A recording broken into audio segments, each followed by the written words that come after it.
Andrew's POV. Naputol ang aking malalim na pagmumuni-muni, nang magring ang phone ko na nakapatong sa ibabaw ng lamesa ko, dito sa opisina. Medyo naningkit ang mata ko. Si Andre pala ang tumatawag sa akin. Why? Tipid, at walang buhay kong sagot. Hey, maaga pa kuya, pero mukhang low na ang energy mo, himig nito na halatang nangiinis. Bakit nga? Iritado kong sabi. Mapang inis na humalaklak naman ito ng mahina, kaya lalo akong nakaramdam ng inis. Wala naman nakakatawa pero tumatawa siya. Nakita mo na ba siya? Napakunot ang noo ko. Sino naman kaya ang tao na tinutukoy ng kapatid kong ito? Wala akong time, Andre. Mamaya na tayo mag-usap. I was about to end his call. Pero agad niya akong pinigilan. Wala talaga ako sa mood makipag-usap kahit kanino. Wait, Kuya Andrew. You need to see her, tigil nito sa akin. Sino ba kasi yun ha? Tumaas na ang boses ko. Naiinis na kasi ako. Check the brown envelope on your table. Bye. Sabi nito at agad na pinutol ang linya. Nagkibit balikat na lamang ako at napatingin sa brown envelope na tinutukoy ng kapatid ko. Wala akong kahit ideya kung ano ang laman ng envelope na ito. Para akong isang lantang gulay na binubuksan ng envelope dahil napilitan na akong e-check kung ano ang laman nito. What the? Gulat na sambit ko nang makita ko ang unang picture nang ilabas ko ang laman ng brown envelope. Hindi ako makapaniwala. Pakiramdam ko ay sandaling tumigil ang tibok ng aking puso habang nakatitig ako sa magandang babae na nasa sa picture. Walang kakurap-kurap na inisa-isa kong tingnan ang 5 pirasong picture na laman ng envelope. It was her. She's my wife. Gusto kong magwala sa sobrang saya dahil nakita ko na siya. Kahit nagbago ang kulay ng buhok niya, maging ang pananamit, ramdam ko na siya si Lara, ang asawa ko. Agad kong dinampot ang phone ko upang tawagan si Andre. Hindi ko mabitawan ang mga picture ng aking asawa. Nakatitig pa rin ako sa mga ito habang hinihintay ko na sagutin ng kapatid ko ang tawag ko. Damn it Andre, answer the phone. Inis kong sabi ng hindi nito sinasagot ang tawag ko. Nakadalawang try na ako ngunit hindi pa rin sinasagot ang aking tawag. It took me 5 times dialing his number before he picked up his phone. Damn it Andre, bakit ang tagal mong sagutin ang tawag ko? Ano ba ang ginagawa mo? Gagad na sermon ko sa kanya nang sagutin ang tawag ko. Nag-CR ako Bakit hindi na ba pwedeng magtagal sa loob ng banyo? Sarcastic na tugon nito sa akin. Pero malakas ang hinala ko na sinadya lang talaga niya na tagalan bago sagutin ang tawag ko dahil alam niyang magkukumahog ako sa pagtawag sa kanya sa oras na makita ko ang laman ng envelope. Saan mo nakuha ito? Ang alin? Pagmamaang-maangan niyang mabilis na sagot sa tanong ko. Damn it Andre, hindi ako nakikipagburwan sa iyo. My secretary told me na sa iyo galing ang envelope na to. So stop fooling me. Sabihin mo na sa akin kung nasaan siya. Sino ba ang hinahanap mo? Ha? At hindi ba sinabi sa iyo ng secretary mo kung ano yung sinabi ko sa kanya? Ang sabi ko, baka gusto mo lang naman na I consider na endorser ng company natin ang content creator na maganda at sexy na babae sa picture, sagot nito. Content creator, kunot noo na sambit ko. Yeah, she is a content creator of social media, kuya. Freshly, at nagbi-viral lahat ng post niya. Hindi lang yun, walang 24 hours ang mga social media account niya nag-hit na agad ng 1 million followers. Can you imagine? Ganon kalakas ang karisma ng ganda niya. Magaling pang kumanta. Magaling kumanta, sambit ko muli. Lara sings well. Madalas ko siyang marinig na kinakantahan ng bunso namin habang pinapatulog niya ito. Kaya nga minsan, nagtutulag-tulugan ako habang pinapakinggan ko siyang kumanta ng lullaby pag pinapatulog ang anak namin. Pag alam kasi niya nagising ako, hindi siya kakanta, or kaya ay lilipat sa kabilang kwarto at doon kakantahan ng bunso namin. She's Lara, sabi ko sa aking kausap. No Kuya Andrew, she's not Lara. Magkamukha lang sila, ang galing ano. Pero ang name niya sa mga social media account niya ay Bella. Yeah, she's Bella. Bumuga ako ng hangin. Hindi. Asawa ko ang tinutukoy nito na Bella. Hindi ako pwedeng magkamali. Kahit sa kaliit-liitan parte ng katawan ng asawa ko, kilala ko. So, this woman in the photos was my wife. She is my wife. I'm sure of that. Kaya nga nang makita ko ang content creator girl na yan sa newsfeed ko. Akala ko siya si Lara Ate Lara, I mean. Pero hindi pala, she's Bella. A singer content creator, sabi nito. No, Andre, she's my wife. Si Lara siya, giit ko sa kanya. Malakas ang pananampalataya ko na ang Bella na iyon ay si Lara. Narinig ko ang pagbuga ng hangin ni Andre sa mula kabilang linya dahil sa aking sinabi. Hindi nga siya si Ate Lara, kuya. Kulit mo. Kahit ilang beses niyang sabihin na hindi si Lara ang nasa picture. Para sa akin, malakas ang paniniwala ko na ang asawa ko ang babae na iyon. Mas lalo lang na-enhance ang ganda ng babae sa picture. Pero siya pa rin iyon, si Hiv. Hindi ako naniniwala sa iyo. Patutunayan ko na siya ang asawa ko, giit ko pa rin sa kapatid ko saka ko pinutol ang linya. Pagkatapos kong makipag-usap sa kapatid ko, agad naman akong nagpatawag ng urgent meeting sa marketing head. Papatunayan ko na siya ang asawa ko. Maganda po siya, sir. Pero si Miss Amanda Parker po ang naka-line up for our endorser sa upcoming project natin sa Batangas. Napapakamot sa ulo na sabi ng head marketing. Nakalimutan niyo na po ba sir, kayo po ang nag-request na si Miss Amanda ang kunin nating endorser sa real estate project sa Batangas? Pagpapaalala sa akin ng kaharap ko na ako ang may utos na si Amanda ang kunin na endorser. Naka-signed na po ng contract si Miss Amanda sa atin, sir, mahina nitong sabi. Cancel the contract, pay her half of the amount written in the contract, seryoso kong sabi. Napanganga ito, pero, sir, at napayuko. Lalabas po tayong unprofessional, tsaka, baka masira po ang image ng company. Mahirap pa naman kausap yung talent manager ni Miss Amanda. My jaw clench. Wala akong pakialam, basta do what I say. Kung masisira tayo sa tao, masisira. At kahit masira man tayo, hindi ikakabagsak ng company yun. Isa pa, babayaran natin sila ng half sa napagkasunduan na amount. I don't think so, naaangal pa sila sa atin. Decades na ang nakalipas, matatag na ang real estate company na si Lolo pa ang nagtayo. This would be a small issue sa company, kung magagalit ang talent manager ni Amanda, kaya ko nang gawan ng paraan iyon. Ginamit din naman ako ni Amanda at ng manager niya to hide her health condition. The reason why I chose Amanda to become our endorser, dahil gusto ko siyang tulungan para makadagdag sa kanya ng kita.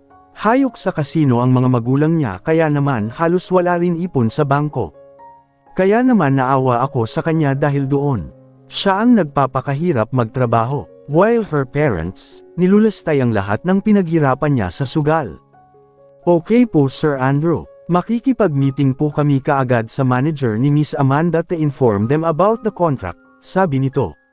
Naglakad ito palabas ng opisina ko na problemado ang ekspresyon ng mukha dahil sa inuutos ko. Samandal ako sa backrest ng swivel chair ko. Hinawakan ko ang picture at tinitigan iyon. Patutunayan ko na asawa kita. Alam kong galit siya sa akin kaya niya nagawang iwan ang mga bata. Naisip ko na bisitahin ang social media nito. Bella Rose Vloglion ang name niya sa kanyang lahat na social media account. Running for 2 days ang account niya pero she almost hits 2 million followers. Inisa-isa ko ang mga videos niya sa reels habang kumakanta. Sa bawat buka niya ng kanyang labi, bawat pikit ng kanyang mga mata, even sa paggalaw ng talukap, si Lara ang nakikita ko. Naging paiskish ang mukha at balat niya. Malaki ang ginanda ng katawan niya. Pero alam ko, siya pa rin iyon. Ang asawa ko, sigurado ako. Hindi ako pumayag na matatapos ang maghapon na hindi ko nahihingi ang update ko sa gusto kong gawin nila. Ang makuha na endorser ang Bella Rose na iyon. Nayayamot akong nagpakawala ng malalim na buntong hininga. Ang tagal naman nila na i-update ako. Wala pa rin daw reply ang Violent She na iyon, but they inform her na gusto siyang kunin bilang isang endorser ng real estate. Hanggang sa pag-uwi ko ng penthouse ko, walang ibang laman kundi ang Bella Rose na iyon. I looked around. I missed her. I missed her around me. I will bring you home, sweetheart. 10:00 na ng gabi nang makatanggap ako ng tawag. Para akong nanalo sa loto nang marinig kong pumayag si Bella na maging endorser ng real estate company ko. Gusto ko nang hilahin ang araw para sumikat na itong kaagad. Hindi na ako makapaghintay na makaharap ko siya. Amanda's POV. So, ikaw pala ang ipapalit niya sa akin bilang endorser, puno ng inggit na sabi ko habang iniscroll ko ang Instagram ng Bella Rose Vlog, na kukunin kapalit ko bilang endorser sa real estate company ni Andrew. Sigurado ako na kaya niya kukunin ang babae na ito dahil ka-face ni Lara, ang babae na kinalolokohan niya ngayon. No, ang babae na mahal na niya ngayon. Pero hindi ako papayag na makuha niya si Andrew sa akin. Kung kinakailangan na nagpanggap ako na malubha na ang sakit ko ay gagawin ko. Alam kong mahal ako ni Andrew kaya hindi niya ako matitiis. I dialed the number of my father. Kahit masama ang loob ko sa father ko, sa kanya pa rin pala ako hihingi ng tulong sa bandang huli. Bella Rose, find something that would make her down. Siya ang dahilan kaya nawala sa akin ang isang project ko, sumbong ko sa daddy ko nang sagutin ang tawag ko. Dahil alam kong iinit ang ulo ni dad pag nalaman niya na nawalan ako ng project dahil sa ibang tao. Magkukumahog siya na gawin ang utos ko dahil takot ito na mawalan ako ng kita, at kapag nawalan ako ng kita, mawawalan din sila ni mommy ng pangkasino nila. Ganun ba? Sige, ako na bahala babae na to. Tuturuan natin ng leksyon dahil sa ginawa sa iyong panunulot ng project. Hindi na ako nagpasalamat sa daddy ko. What for? Para din naman sa kanila ang gagawin ko. Sila ni mommy ang mas nagbe-benefits ng lahat ng pinaghirapan ko. Andrew is mine. Sa akin lang siya. Nang malaman ko na lumayas ang Lara na iyon sa bahay ni Andrew, naging kampante, at sumaya ako dahil wala nang balakit para sa amin ni Andrew. Pero ngayon, heto at may bagong mukha na lalabas. Bagong babae na hawad lang sa pag-ibig ko sa lalaking mahal ko. Hindi ka papayag na agawin ng Bella na iyon si Andrew, Amanda. Hindi. Ang mga close ko namang paparazzi ang tinawagan ko. I told them na gumawa ulit sila ng ingay tungkol sa amin ni Andrew. Sinabi ko sa kanila na ang ilabas na rumors ay buntis ako, engaged na kami at malapit na kaming ikasal. Third person's POV. Mariing napapikit at napahawak si Lara sa kanyang dibdib nang makita niya ang trending sa social media at headline sa balita. Headline News Today. Amanda Parker, buntis sa kanyang rumored longtime boyfriend. Amanda Parker, engaged at malapit ng ikasal. Amanda Parker, nagkaroon ng lihim na kasal sa Palawan sa kanyang longtime boyfriend. Netizens' reaction. Congrats Miss Amanda, you deserve to be happy. Congrats Miss Amanda, sure na maganda ang magiging baby mo dahil maganda at sexy ka. Congrats Miss Amanda, ang pretty mo po. Idol kita, bagay kayo ng boyfriend mo. How to be you po. Congrats Miss Amanda, best wishes po. Congrats Miss Amanda, kaya pala always blooming ka, kasal ka na pala sa hot mong boyfriend. Best wishes po. Napapikit siya, pakiramdam niya ay magkakasakit siya. This is what she expected. Hindi na siya nagtataka pa kung mabuntis si Amanda, ang babae na mahal nito. Tanda pa nga niya, nang minsan bumisita si Amanda sa penthouse ni Andrew. Alagang-alaga pa ito ng lalaki. Tipong ultimo sa pag-upo at pagtayo ay attentive si Andrew para alalayan ito. Mapait siyang napatangu-tangu. So, kaya pala ganun na lang kung mag-alala siya dahil buntis si Amanda. Sambit niya sa sarili.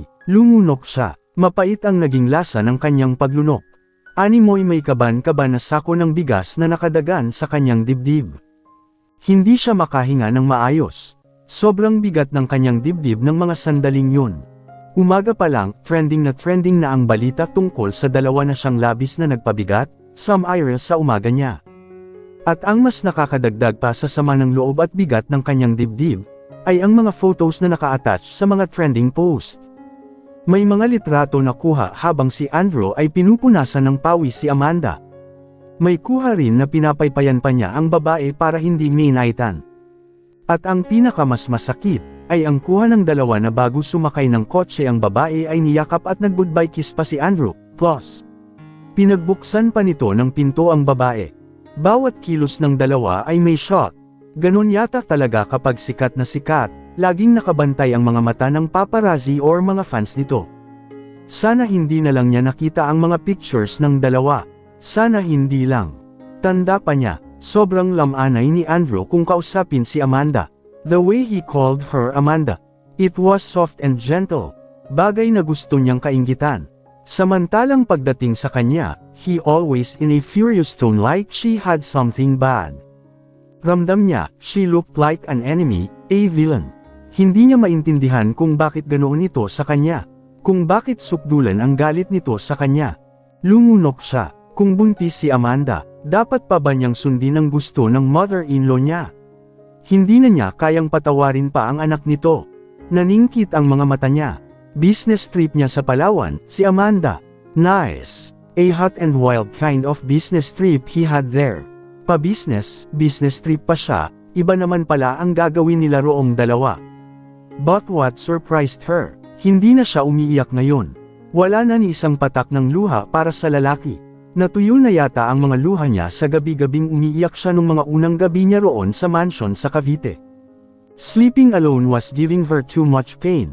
She couldn't hug and kiss her children before she fell asleep. Bagay na sobra niyang na-miss. Kung meron man siyang dapat na pag-ubusan ng panahon, oras, leon ang mga anak niya. Bumantong hininga siya, napasinghap siya, kakausapin niya ang mother-in-law niya, ayaw na niya sa anak nito. Hell no, this is not true. Halos pumutok ang mga litid sa leeg na sambit ni Andrew matapos mapanood ang headlines balita tungkol sa kanilang dalawa ni Amanda. Damn it! Walang katotohanan ang kumakalat at trending na balita between them. Hindi sila engaged ni Amanda. Never siyang magpo-propose sa babae. Walang secret wedding na naganap sa Palawan. Most of the lies he had seen in the headlines.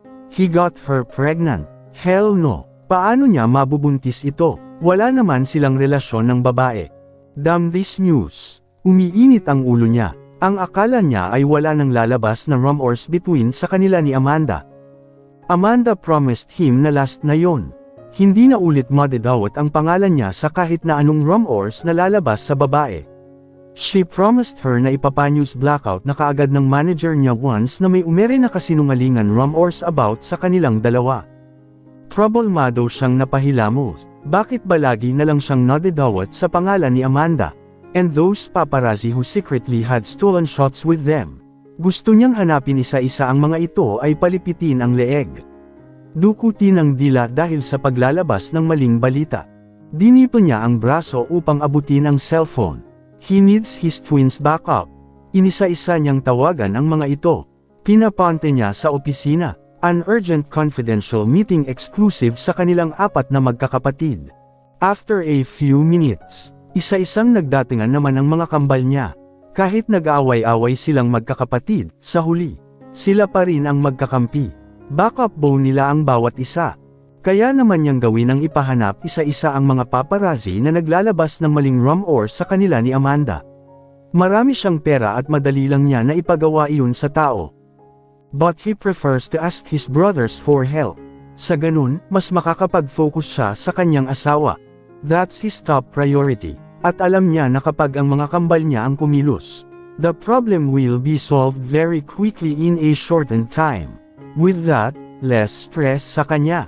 Hey brother, what's up? Anong meron at tinatawag mo kami ngayon? Si Aidan ang naunang dumating, ito rin ang unang bumasag ng katahimikan. Ang kulit. Don't tell me about ba sa last will and testament ang agenda na ito. Biro nitong gagad na sabi. Binatukan naman si Aidan ni Austin. Gago, last will and testament, bakit si Kuya Andrew ang dapat na gumawa nyon? Di ba dapat si mommy and daddy? Anito sa kapatid. Aray ko naman, masakit ha. Reklamo ni Aidan, inayos ang plakadang nag-ulong buhok.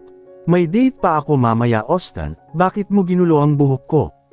Ayokong mabawasan ng pogi points sa makakadate ko. Sikmat nitong sabi. May lalikuan ka namang babae, yang ang sabihin mo. Date your face. Loko, sagot naman ni Austin sa kapatid. Habang abala sa pikanan ng dalawa, napatingin sila sa tahimik na si Andre sa isang tabi. May hawak na phone, walang kakurap-kurap sa screen ng phone. Sumanyas si Aidan kay Austin.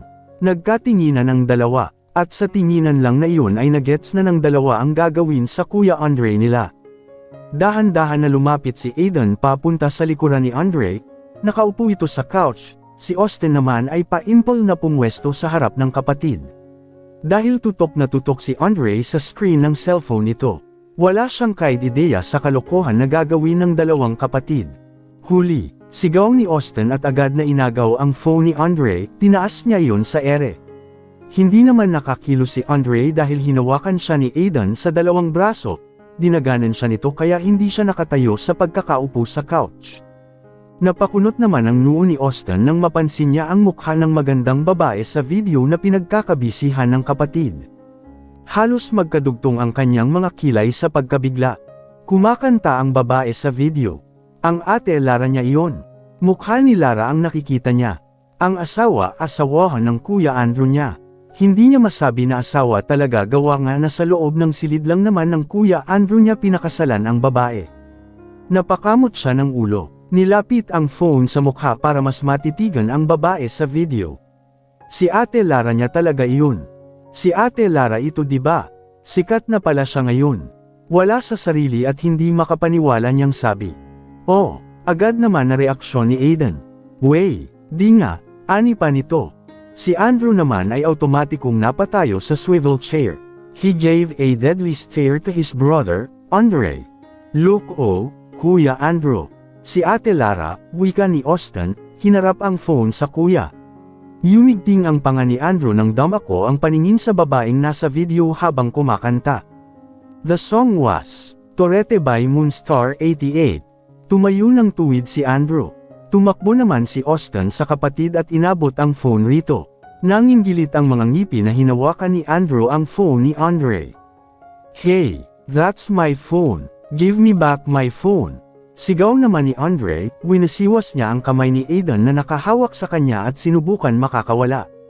Mabilis na kinalikot ni Andrew ang phone ni Andre. His teeth gritted even more in anger when he saw the picture of his wife na nakaset as wallpaper sa phone ng kapatid. Oh no, sambit ni Austin dahil sa mapanganib na facial expression ng mukha ng Kuya Andrew nito. You're dead Kuya Andre, namutla ang mukha na sabi nito. Naikuyong ni Andrew ang kamao, yumiigting ang panga nito at parang kidla na sa isang kisap mata ay nasa harapan na ito ni Andre. Bakit naka-wallpaper sa'yo ang asawa ko ha? Sigaw na tanong niya sa kapatid. Tinayo pa niya ito mula sa pagkakaupo sa pamamagitan ng paghawak sa kwelyo nito. Nabitawan ni Aiden si Andre. Sandali Kuya Andrew, basag ang boses na ani Aiden. Tumahip ang excitement sa dibdib nito. Nangangamoy giyera, pagtutuos sa pagitan ng dalawang kapatid. Hindi mo ba narinig ang sinabi ko? Bakit naka-wallpaper sa'yo ang asawa ko? Ulit na tanong ni Andrew sa kapatid dahil hindi ito sumagot sa kanya. Damiin ang hawak niya sa kwelyo nito. May alam ka rito, tama ako diba? Isang nakakalokong ngisi lang ang tinugon ni Andre sa Kuya Andrew nito. Tinabig niya ang mga palad ng kapatid na nakahawak sa kanyang kwelyo. Asawa, wala kang asawa Kuya Andrew. So, stop calling her asawa. Paano mo natawag na asawa si Lara ha? Bakit, kinasal ba kayo? Pinakasalan mo ba siya sa simbahan? Hinarap mo ba siya sa altar at nagpalitan kayo ng I-dos? Hindi diba? Tugon ni Andre sa kapatid. The tension between them has increased. Nasa mukha ng dalawa ang hindi magpapatalo sa bawat isa. Natameme naman si Andrew, umurong ang kanyang dila. Lahat ng sinabi ng kapatid ay totoo. Guilty siya, kumuyam siyang muli. Pinagkatitigan ng masama si Andre. Wala kang alam tungkol sa kanya, Andre. So, leave her alone. Akin siya, sigaw nito sa kapatid. Muli, nakakalokong ngumisi si Andre. At ikaw may alam sa kanya. Bakit? Ano ba ang ginawa niya sa'yo? Sobrang bigat ba para magkaroon ka ng karapatan na maging malupit sa kanya? Hindi niya deserve ang pagpapahirap mo sa kaya, Kuya Andrew. She didn't deserve to suffer to be with you. Matapang na anya, nakipagsukatan ng masamang titig sa kapatid. May dahilan ako, malaki ang kasalanan niya sa akin. Sabi ni Andrew na pinagdiinan ng salitang malaki ang kasalanan ni Lara sa kanya. Andre scoffed, malaki ang kasalanan sa'yo. Come on, tell us. Para malaman namin kung gaano kabigat ang kasalanan niya sa'yo. Hamon nito sa kapatid. Malalim na napalunok si Andrew, gusto niyang sabihin ang ginawa sa kanya ni Lara. But he chose to shut his mouth. Sa kanya na lang iyon. Hindi na dapat malaman pa ng mga ito. See, hindi mo masabi dahil hindi totoo ang sinasabi mo. Provoke ni Andre sa kapatid para magsalita ito. Sinungaling ka Kuya Andrew, hindi ka makapagsalita dahil wala naman talaga. You hated her dahil pangit siya noon, at ngayon maganda na si Lara, gusto mo. Ganun lang yun sa'yo. Wala kang puso, wala, masakit na sambat nito. Pinilit ni Andrew na i-hold ang galit sa panunumbat ng kapatid. Pero sa huli, hindi niya nagawa. Nabigo siya, natagpuan na lamang niya ang sarili na nagsasalita. His brother succeeded in provoking him to speak about Lara. She's a slut, a thief woman. Siya ang nagnakaw ng millions ko sa bangko. Sambit niya. Sabay-sabay na namilog ang mga mata ng kapatid niya. Hindi makapaniwala ang mga ito. Napakurap-kurap sina Andre at Aiden. Bigla ay nalaglag ang mga balikat ng dalawa dahil sa natuklasan. Disappointed sila sa ginawa ni Lara sa Kuya Andrew nila.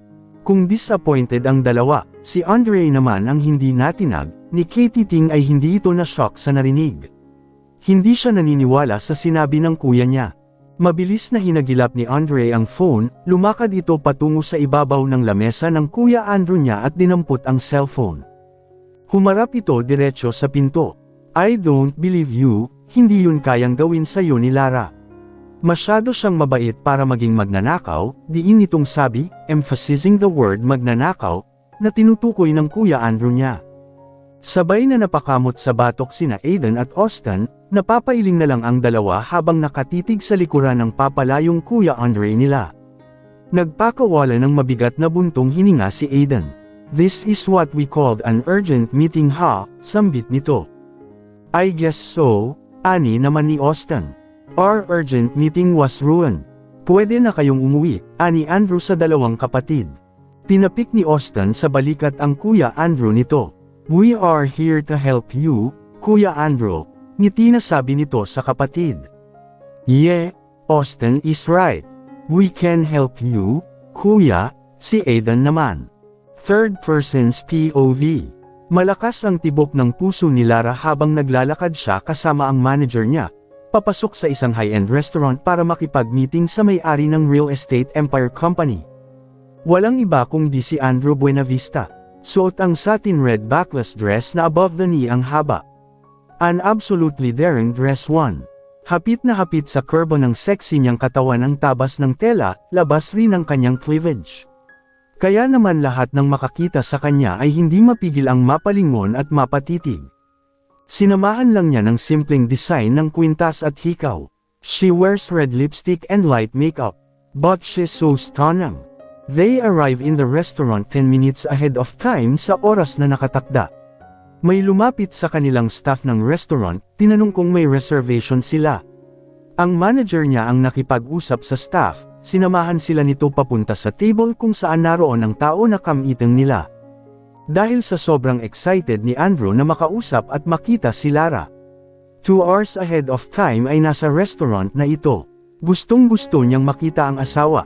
Never siyang nakipag-meet sa kahit na kanino ng ganun kaagad. Iyong nagkukumahod siya sa pagpunta makita lang ang kam-eating niya.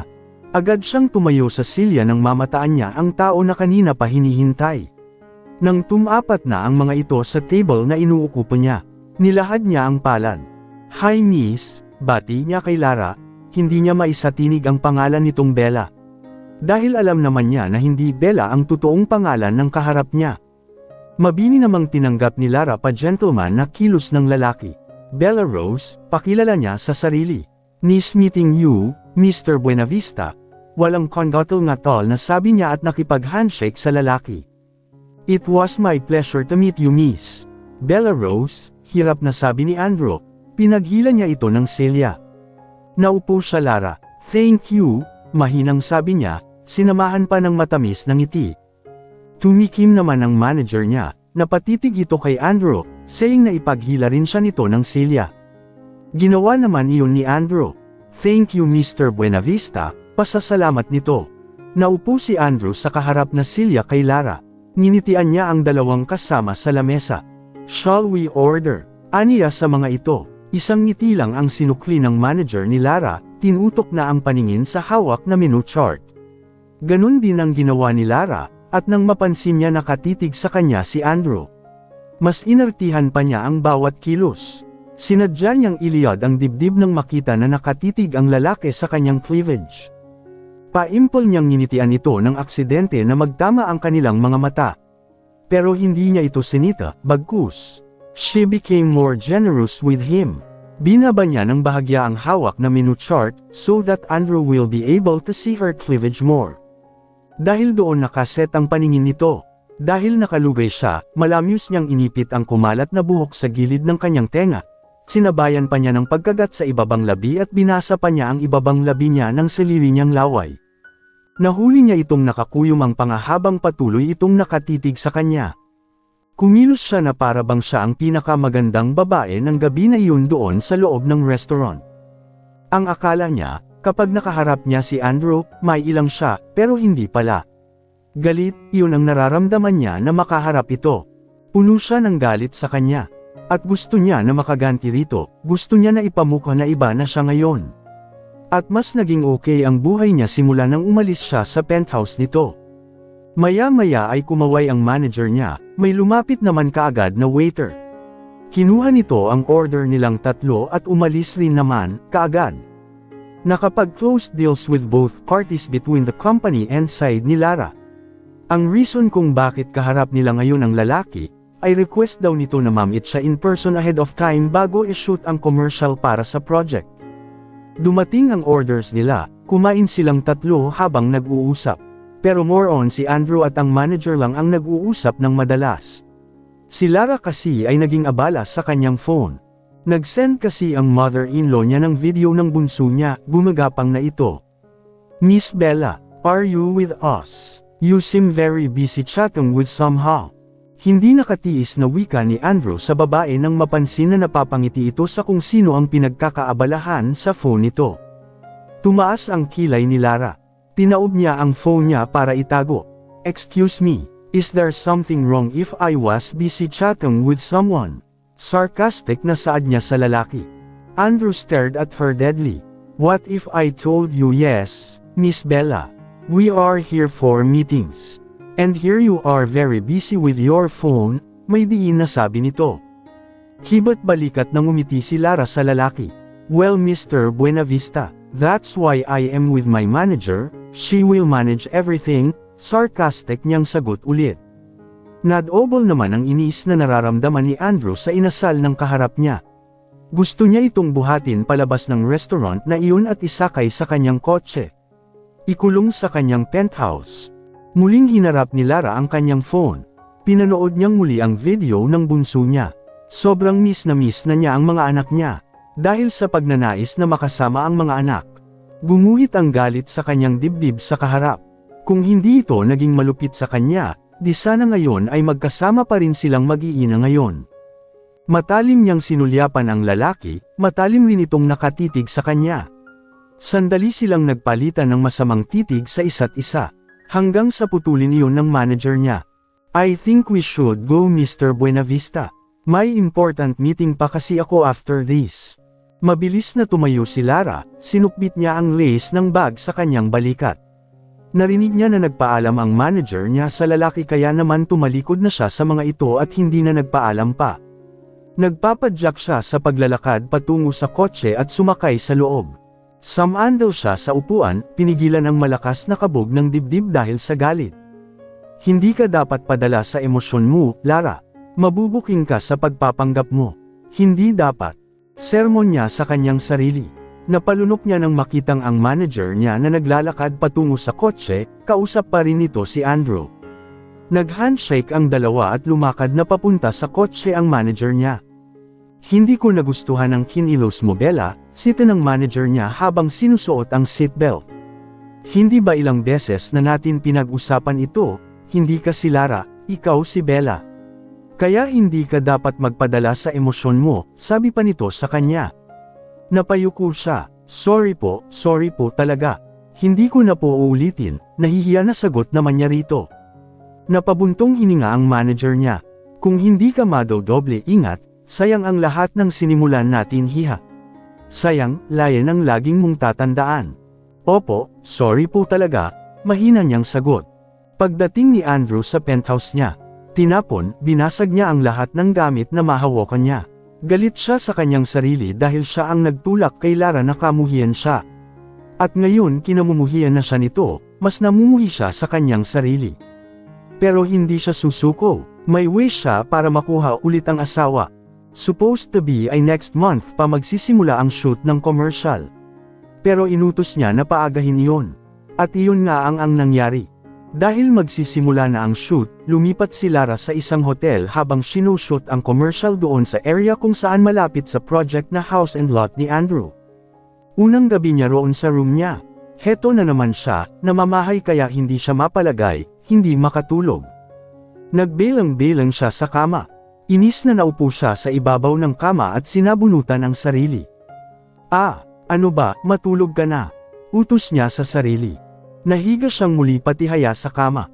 Tinitigan niya ang puting kisame hanggang sa unti-unti ay hilahin siya ng antok. Nag-aagaw na ang pagpikit ng mga mata niya at katinoan sa sarili dahil inaantok na siya. Ngunit, nagising ang diwa niya nang marinig niya ang buzzer sa pinto. Kung kailan naman inaantok na siya ay saka naman nagkaroon ng tao sa labas. Pupungas-pangas na tumayo ako sa kama at naglakad papunta sa pinto. Napaisip ako, wala naman akong inaasahan na bisita, lalo sa ganitong disoras ng gabi pa. Napatigil ako sa aking paglalakad. Nagising ang diwa ko ng tuluyan. Kung ganun, sino yung tao sa labas? Hesitation filled me kung pagbubuksan ko ba ng pinto ang tao sa labas. Binalot ako ng pangamba at takot. Paano kung masamang tao pala ang nasa labas? Mag-isang ako rito. Muling tumunog ang buzzer. Napapitlag ako. The person outside seems very eager to get in. Mas lalo akong kinabahan. Unti-unti na rin bumibilis ang tibok ng aking dibdib. Wala naman sigurong goons or masamang tao ang makakapasok sa building na ito dahil bantay sarado ng mga guard sa main door pa lang. Tumunog muli ang buzzer. Hindi na ako nakatiis. Tahimik akong lumakad papunta sa pinto nang walang ingay. Tumingkayad ako para silipin sa glass peephole sa pinto kung sino ang tao sa labas. Napalunok ako nang mapagsino ko kung sino ang tao sa labas. It was him. Bumilis ang tibok ng puso ko. Anong ginagawa niya rito? Mabilis kong inalis ang sarili mula sa pagkakasilap sa glass peephole. Napasandal ako sa pinto. Hindi mo siya dapat pagbuksan ng pinto, Lara. Hindi dapat. Hindi ako nagsalita. Tahimik lang ako sa aking posisyon. Hindi nagtagal ay nagsalita ito. Open the door, please sweetheart. Let's talk, sabi nito sa labas. I gritted my teeth. Ang kapal ng mukha niya. Open the door, please, sweetheart. Let's talk. What for? I knew you were there at the door, listening to me. Please, sweetheart, kausapin mo ako. Muli niyang pagsasalita. Nasa himig ang pagmamakaawa. Naikuyong ko ang aking palad. Ano ba ang akala niya? Ganun lang kadaling kalimutan ang mga ginawa niya sa akin. Kumatok siya, ramdam ko na sumandal siya sa pinto. Sweetheart, kausapin mo ako. Alam kong ikaw ang asawa ko. Muli kong kinuyam ang aking mga palad. Asawa, ang lakas ng loob niya na ariin akong asawa ngayon, samantalang noon kong ay troto niya ako isang basura. Pinatatag ko ang aking sarili. Malalim akong lumunok. Ngayon ipamumuka ko sa kanya ang lahat ng masakit na ginawa niya sa akin. Matapang kong binuksan ang pinto at hinarap ito. Muntik na siyang mapasadlak sa lapag dahil sa ginawa kong pagbukas ng pinto ngunit naging maagap naman ito. Agad niya akong hinarap. Napalunok naman ako nang magkaharap na kami ngayon. Bagsak ang balikat at mamula-mula ang pisngi niya sa alak. Magulo ang buhok. Bukas rin ang 3 butones ng suot niyang off-white casual half-sleeve polo. Mr. Buenavista, alang-inang oras na, anong ang ginawa mo rito sa room ko? Sabi ko na ginawa ko ang lahat para hindi pumiyok. I wanted to congratulate myself, dahil nagawa kong hindi pumiyok sa harapan niya. Agad akong humakbang ng isang hakbang pa-backward nang makita kong humakbang siya palapit sa akin. Wala sa tama ang tindig niya, dahil sa alak. So, kaya pala may kapal siya ng mukha na pumunta dito sa akin at tawagin akong asawa. I managed to calm down, kahit sa loob ay nagwawala na ang puso ko at nagsisimula ng kumulo ang dugo ko sa kanya. Pupuntahan niya ako dito at tatawagan akong asawa at sweetheart nang nakainom siya. Let's talk sweetheart, sambit niya na halos magkanda buhol ang dila. I grinned irritated. Stop there Mr. Buenavista, mukha yatang nakainom ka. I think you should go home, pidgel kong sabi sa kanya at hinarang ko ang aking isang kamay upang hindi siya tuluyang makalapit sa akin. Sweetheart, usual niya sa aking sinabi. Tuluyang naputol ang natitirang pagtitimpi ko sa kanya. Namumuhi ako sa kanya every time na naririnig ko ang pagtawag niya sa aking ng sweet endearment na iyon. Tinaas ko ang kilay ko at iritadong tinitigan siya. Muli akong ngumisi, pinagkrus ang aking mga braso sa aking dibdib. I'm not your wife Mr. Buenavista. So, please stop calling me in that annoying endearment. You make me offended, sarcastic kong sabi. No, alam kong ikaw ang asawa ko, alam ko. Nararamdaman ko, diin naman niyang sagot. Malakas akong natawa, mabuti na lamang at walang tao sa paligid. Sorry, Mr. Buenavista, hindi ko lang talaga mapigilan ang matawa. Bakit mo ba ginigiit sa akin na asawa mo ako? Sinabi ko nga na hindi, I don't know you, Mr. Buenavista, matapang na sabi ko. Tinitigan ko siya. You know what? Napapaisip tuloy ko. Gusto kong isipin na kawawa ka naman, kasi iniwan ka ng wife mo. But I was wonder kung bakit ka iniwan ng asawa mo. Siguro, if I have a chance to meet your wife, I will definitely tell her not to get back to you.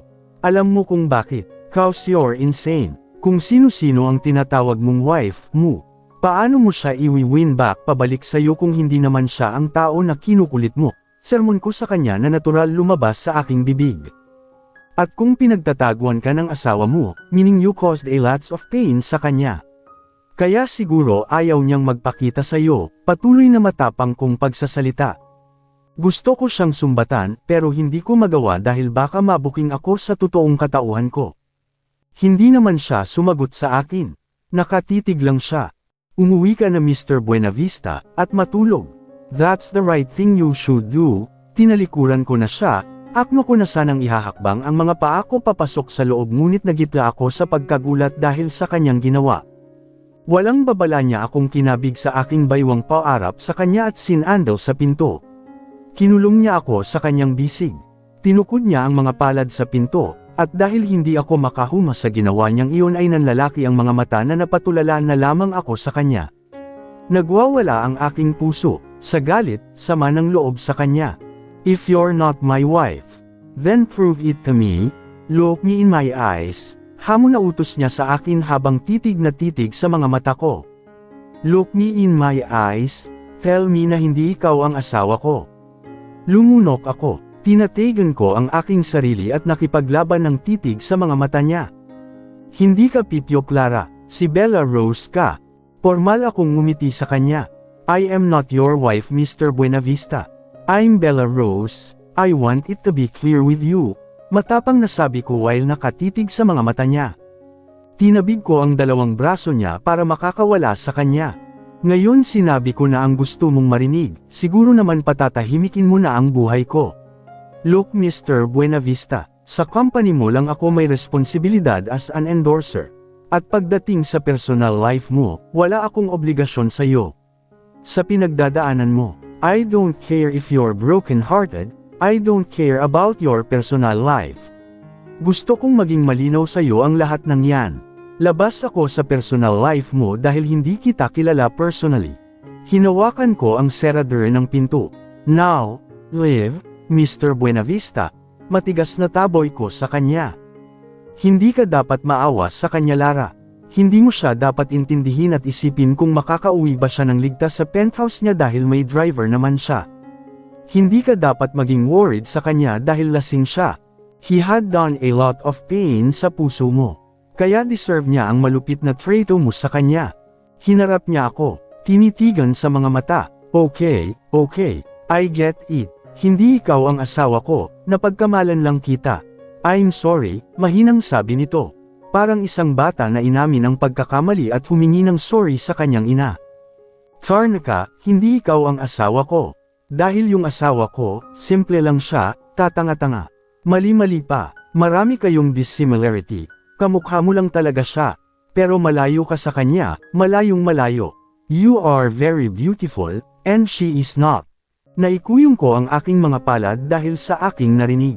Kanina gusto niyang makita ang asawa niya, tapos ngayon pipintasan niya na ito na mali-mali at tatanga-tanga.